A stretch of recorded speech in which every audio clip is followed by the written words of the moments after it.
안녕하십니까. 기술사 브라이언입니다. 오늘은 124회 정보관리기술사 총평을 한번 하겠습니다. 여러분들이 공부를 하면서 문제를 어떻게 접근해야 되고 앞으로 대비를 어떻게 해야 될까를 설명을 드리겠습니다. 먼저 문제를 보시면 문제는 항상 뭐 31문제 중에 이번에는 경영에서 문제가 좀 많이 나왔습니다. 소프트웨어 공학과 경영이 약간 경계를 짓기가 어려운 부분은 있지만 관점에 따라서 조금 다를 수가 있어요. 하지만 정보관리 기술사답게 소프트웨어 공학과 경영에서 많이 나왔다. 그리고 특이할 사항이 컴퓨터 구조화 OS에서 많이 나오지 않았어요. 한 문제밖에 나오지 않았고요. 네트워크와 디지털 서비스에서 네 문제씩 각각 출제된 모습입니다. 여기서 네트워크와 디지털 서비스를 초록색으로 표시한 이유가 문제 구성을 보시면 1교시 때 많이 나왔어요. 네트워크가 3문제, 디지털 서비스가 3문제 이렇게 나왔는데 만약에 네트워크와 내가 새로운 기술에 좀 약하다 그러면 1교시 때 방어하기가 힘듭니다. 6문제를 빼버리면 벌써 7문제밖에 안 나오죠. 예. 그래서 1교시 전략이 중요하다는 걸 알 수가 있고 어, 어느 한 과목만 공부해서는 점수를 만들기 좀 힘들었을 것이다 라는 생각이 듭니다. 특이할 사항이 또 인공지능이 꾸준히 출제되고 있어요. 총 3문제가 출제됐는데 이 인공지능은 이제 하나의 과목으로 준비를 하셔야 된다는 것을 알 수 있습니다.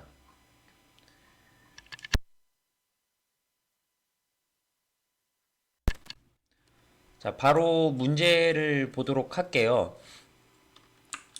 124회는 관리답게 문제가 나왔다고 할 수 있습니다. 왜냐하면 소프트웨어 공학과 경영에서 많이 나왔고 124회는 컴퓨터 시스템 기술사 시험이 없어요. 관리만 보는 회차이기 때문에 매년 그렇지만 5월 달에 나오는 관리 시험은 약간 경영과 소프트웨어 공학을 강조해서 나오는 것을 알 수 있습니다. 문제를 쭉 볼게요. 1교시 13문제 눈에 확 들어오는 게 좀 새로운 단어들 그리고 조합형 문제가 많이 나왔다는 걸 알 수 있는데 기존에 뭐 스마트 팩토리만 문제가 나온다든지 뭐 공장 저기 관리하는 메스라고 하나요? 예. 여기서 문제가 많이 나왔었는데 이제 여기서 참조 모델인 ISA 88과 ISA 95를 비교해라. 이렇게 깊게 문제가 나온 걸 알 수 있고요. 기본 토픽도 많이 출제됐습니다. 여기 보시면 프레임 릴레이 2계층 기술이죠. 2계층에서 WAN 프로토콜이고 거리 벡터 라우팅 3계층 기술이죠. OSPF에서 사용하는 NAC 이게 보안으로 생각할 수도 있는데 이건 네트워크에 좀 가깝다고 보면 돼요. 그 2계층에서 사용자 액세스 컨트롤을 하는 기술이 있다라고 볼 수 있고 요 세 문제는 기본 토픽이기 때문에 반드시 가져가야 했었다 라는 것. 그 다음에 데이터베이스 오정규형은 조인 종속 제거가 되겠죠. 예. 기본서에 보면 다 나오는 것들이고 문제를 봤을 때 1교시 같은 경우는 그래도 어느 정도 균형이 있게 나왔다는 걸 알 수 있습니다. 기본 토픽 한 5개 정도, 나머지는 약간 심화 문제 내지 신기술이 5에서 7문제 나왔다고 생각이 되고요. 이런 가치사슬 같은 경우는 2010년대 중반 기본 토픽이었습니다. 2015년도에서 한 17, 18년도 기본 모델이었는데 뭐 기인 기조 이렇게 외웠어요. 가치사슬 기조 뭐 기업 인간 기술 조직 이렇게 나눠서 설명을 하면 되겠습니다. 자 그리고 의존성 주입 이제 소프트웨어 공학 문제라고 볼 수 있고요. 그 의존성 역전을 해결하기 위한 하나의 방법이다. 스마트폰 많이 사용하다 보니 반응형 웹도 나왔다. 이렇게 보시면 되겠습니다. 통계학 문제, 인공지능으로 저는 뺐는데요. 다중회귀 분석과 로지스틱 회귀 분석. 과거에 로지스틱 회귀 분석이 나왔는데 이번에 다중회귀 분석까지 나온 모습입니다. 독립 변수가 여러 가지일 때 분석하는 모습이 바로 다중회귀 분석이라고 할 수 있고요. 자, 1교시는 기본 토픽 5개 정도, 심화 및 신기술 5에서 7개, 8개 이렇게 볼 수 있고요. 난이도는 약 1교시 난이도는 중상 정도 되는 것 같아요.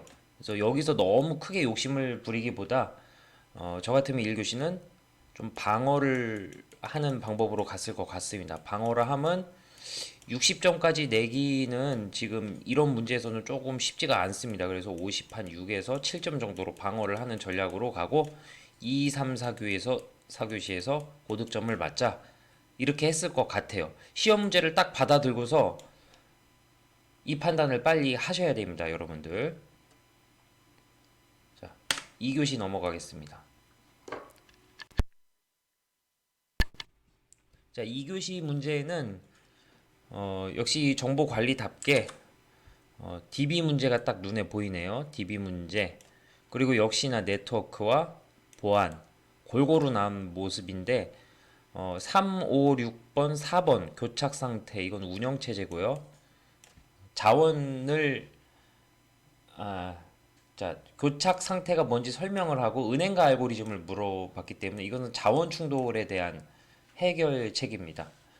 그래서 이거는 기본 토픽이고 OSI 7계층 ISO 7498 1계층부터 APS, TNDP가 탁 나와야 합니다. 물론 5번은 잘 작성해도 고득점이 어렵습니다. 그래서 이거는 전략적으로 피해줘야 됩니다. 이 문제는 잘 써도 점수가 안 나오기 때문에 관리기 때문에 어떤 전략적이나 서술형 문제를 기술을 해야 되기 때문에 1번 문제는 반드시 풀어야 돼요. 이거는 풀어야 되는 문제입니다. 왜? 내가 정보관리 기술사니까 어떤 정책이나 비전을 제시하는 문제로 1번이 아주 좋아요. 컴시응이라면은 1번을 저 같으면 안 풀 것 같은데 정보관리는 풀어야 되고 여기서 뭐 현재 실태를 분석을 해야 되기 때문에 여기서는 패스트 분석이 바로 나와야 돼요. 스워트보다는 패스트 분석이 나와야 되고 제도가 나와야 되겠죠. 거기에 현재 제도가 뭐 저기 소프트웨어 대가 산정 가이드 있죠. 소프트웨어 대가 산정 가이드가 머릿속에 탁 있어야 됩니다. 즉 그거를 기준으로 문제점이 이거니 이렇게 해결을 하겠다라고 여러분들의 논지가 나와야 되는 문제고 1번은 여러분들이 주관과 지금의 객관적 상황 분석만 잘하면 고득점이 가능한 문제가 되겠습니다. 맥스 힙과 그냥 힙 알고리즘이 아니고 힙소트나 뭐 이런 알고리즘이 아니고 맥스 힙과 민 힙인데 뭐 단어에서 추정을 해보면 최대값과 최소값을 가장 머리에 두는 방법인 것 같아요. 근데 이런 문제는 준비가 되어 있지 않다면은 건드리지 않는 게 좋다. 그러나 준비가 돼 있으면 고득점이 가능한 문제가 바로 2번 문제가 되겠습니다. 알고리즘 문제가 그렇습니다. 알고리즘 문제는 준비가 되면 고득점이 가능하다. 그래서 전략적으로 여러분들이 고득점 전략을 알고리즘 통해서 가져가면 좋다라는 것을 알 수 있습니다.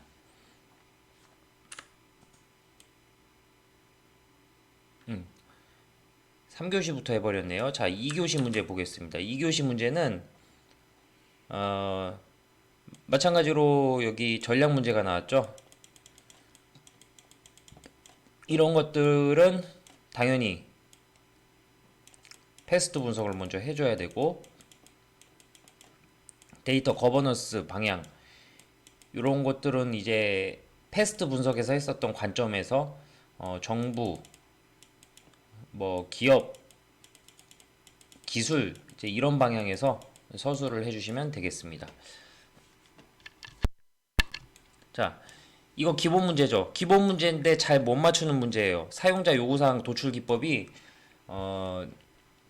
계속 지금 나왔었어요. 기존에도 소프트웨어 공학 기본서적인 최은만 교수님의 소프트웨어 공학 책에 바로 나옵니다.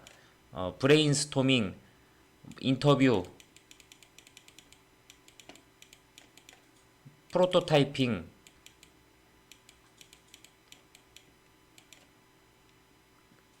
뭐 이렇게 있는데 이거는 반드시 가져가야 되는 문제예요. 중요하고 기본 토픽인데 잘 못 쓰는 게 바로 3번 같은 문제입니다. 최은만 교수님의 소프트웨어 공학에 바로 나오고요.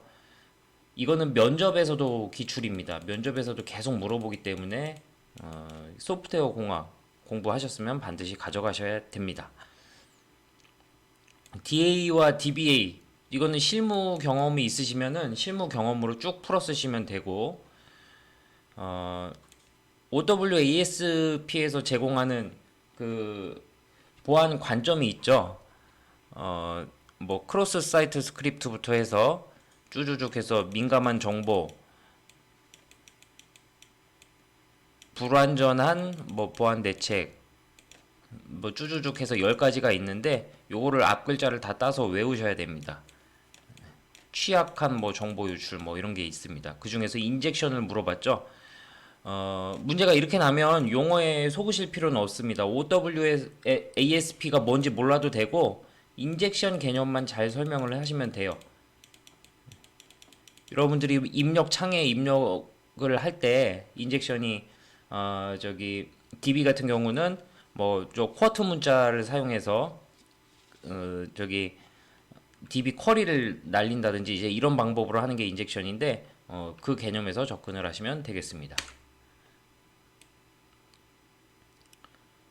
4번입니다. 4교시인데 자, 인공지능 문제가 바로 눈에 보이죠. 임베딩. 과거에는 이미지 처리 기법이 많이 나왔었는데 최근에는 자연어 문제가 많이 나오고 있다. 왜? 이미지는 이미 정확도가 너무 높아요.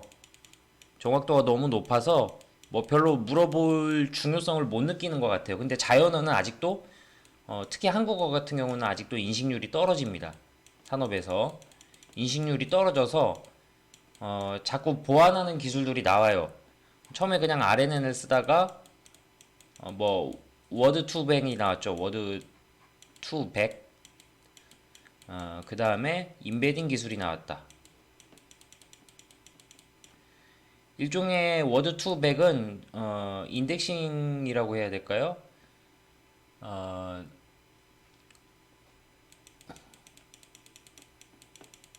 직교성을 찾는 어떤 하나의 과정이고 요거를 뭐 텐서라고도 하죠. 근데 이렇게 했더니 자료가 너무 길어져서 이건 좀 효율을 추구한다. 임베딩은 워드 투백을 좀 효율성을 강조를 했다라고 보시면 되겠습니다. 오픈소스의 개념, 특징 이거 다 아시는 건데 쓰려고 하면 어려워요. 근데 이거는 이제 소프트웨어 공학이 같이 녹아 들어가야 됩니다. 그리고 경영 토픽도 같이 들어가야 되죠. 이것도 패스트 분석하기가 너무 좋아요. 패스트 분석으로 시작을 하셔도 되고요. 오픈소스에 뭐 라이센스들이 있죠. GNU 라이센스 같은 거 이런 것도 언급을 해주셔야 되고 이게 우리 4차 산업혁명에 어떻게 기여한다 여러분의 관점을 정확하게 제시를 해주시면 되겠습니다. 오픈소스가 이제 가지는 게 이제 뭐 요즘 같으면 지트허브 같은 것을 이용해서 내가 혼자 개발하는 게 아니고 많은 사람들이 모여서 협업해서 개발을 하잖아요. 이게 필요한 이유가 요즘엔 기술 발전 속도가 너무 빨라요. 기술 발전 속도가 너무 빨라서 기술 발전 속도가 너무 빠르기 때문에 나 혼자서는 이걸 따라잡을 수가 없어요. 그래서 협업이 중요하고 협업이 중요하기 때문에 오픈 소스 형태로 하면 이런 기술 발전을 쉽게 따라갈 수 있다. 뭐 이렇게 제시를 해도 괜찮을 것 같습니다. 자, 공간 DB 같은 경우는 뭐 R3도 있고 많이 있는데 제가 여기서 말씀드리고 싶은 거는 이거는 책자를 보시면 되고, 근데 여기서 또 세부적으로 공간 연산자까지 물어봤습니다. 이거는 지금 머릿속에 제가 없는데 저는 여기서 눈에 보이는 게 뭐냐면 최근에 공간, 측위, LBS 이런 문제가 많이 나오고 있어요. 그래서 여러분들이 따로 공간 DB에 관해서는 공부를 좀 해 주셔야 된다는 생각이 듭니다. 공간 DB. 그러니까 이게 준비가 되면 3번 같은 경우는 고득점이 가능하겠죠. 이게 많이 준비되신 분들이 없을 거예요, 아마. 3번 같은 경우는 내가 공간 DB가 준비가 돼 있다면 고득점이 가능하다. 정보관리 정보보호 관리 체계 이게 면접 기출인데 시험 문제 나왔습니다. 그 교수님들 보시는 눈이 다 비슷해요. 그래서 이거는 뭐 ISMS 관점에서 뭐 ISO 27000 관점에서 접근을 해주시면 되겠습니다. 정보보호 관리 체계니까 정보보호 체계가 아니라 정보보호 관리 체계입니다. 그래서 정보보호 체계와 정보보호 관리 체계를 비교를 한번 해주고 들어가는 게 좋겠죠. 자, 퍼블릭 블록체인과 프라이빗 블록체인. 뭐 문제는 간단한데 여러분들의 관점이 좀 녹아 들어가 있어. 퍼블릭 체인은 이게 요즘에 탈중앙화된 거죠. 탈중앙화돼 있는 게 대표적으로 비트코인하고 이더리움이고, 프라이빗 체인 같은 경우는 오픈이 안 돼 있죠. 오픈이 안 돼 있는 게 저 리플 같은 경우가 좀 그런 성향이 있습니다. 그래서 퍼블릭 체인 같은 경우는 탈중앙화돼 있고, 프라이빗 체인은 중앙 집권이 돼 있는데 장단점이 있습니다. 장단점이 뭐냐? 퍼블릭 체인은 좀 보안에 강하고 프라이빗 체인은 속도가 빠르다는 측면에서 접근을 하시면 되겠습니다. 자, 마지막으로 또 인공지능 문제가 나와 있는데 이번에는 기술적인 측면이 아니라 동의항, 바람직한 AI 윤리정책 수립 시 고려사항. 자, 이 문제는 보자마자 쓰시면 안 되고 생각을 한 2분 이상 하셔야 되는데 이게 어렵죠. 어려운데 논리적 흐름을 이렇게 잡으세요. 패스트 분석을 좀 해주시고 여기서 또 선진국의 정책 동향이 나와야 돼. 선진국 정책 동향이 없다. 근데 내가 답을 써야 된다라고 하면 당황하지 마시고 쭉 한번은 생각을 해보세요. 예를 들어 미국 같은 경우는 그 4차, 3차 뭐 상세 전략 뭐 이런 게 있어요. 그리고 오바마 정부 말기에 우리는 그 인공지능에서 블루칼라가 저기 인공지능에 의해서 대체되기 때문에 교육에 투자하겠다 뭐 이런 내용들이 있었어요. 미국에는 독일 같은 경우도 좀 비슷한 맥락이 있었고요. 네. 그래서 대부분 선진국들이 교육에 힘을 쓰겠다. 그 다음에 사회복지, 왜 일자리가 없어지니까 뭐 이런 얘기들이 나오고 있어요. 그래서 이런 것들은 평소에 뉴스를 좀 보시면 나옵니다. 예. 교육과 사회복지 그리고 정책 육성 이런 측면에서 설명을 해주시면 되겠고, 바람직한 AI가 되려면 일단 자의가 돼야 돼요. 인공지능이 나는 왜 이렇게 판단했는지 사람에게 설명을 해줄 수 있어야 되거든요. 설명이 있어야 되고, 설명만 있으면 안 되고, 이거를 만드는 건 결국 기업일 거예요. 그래서 AI 윤리 정책을 제대로 추진을 하려면 정책과 법이 수반이 돼야 된다. 이런 논리를 전개를 하실 수 있어야 됩니다. 이거를 좀 예쁘게 3장 반으로 쓰면 6번 같은 경우도 고득점이 가능해요. 여러분들은 정보관리 기술사이기 때문에 6번 같은 문제에서 고득점을 맞아줘야 됩니다. 자, 여기까지 했고 뭐 질문이 있으면 나중에 뭐 채널이나 댓글로 답변을 부탁드리겠습니다. 감사합니다.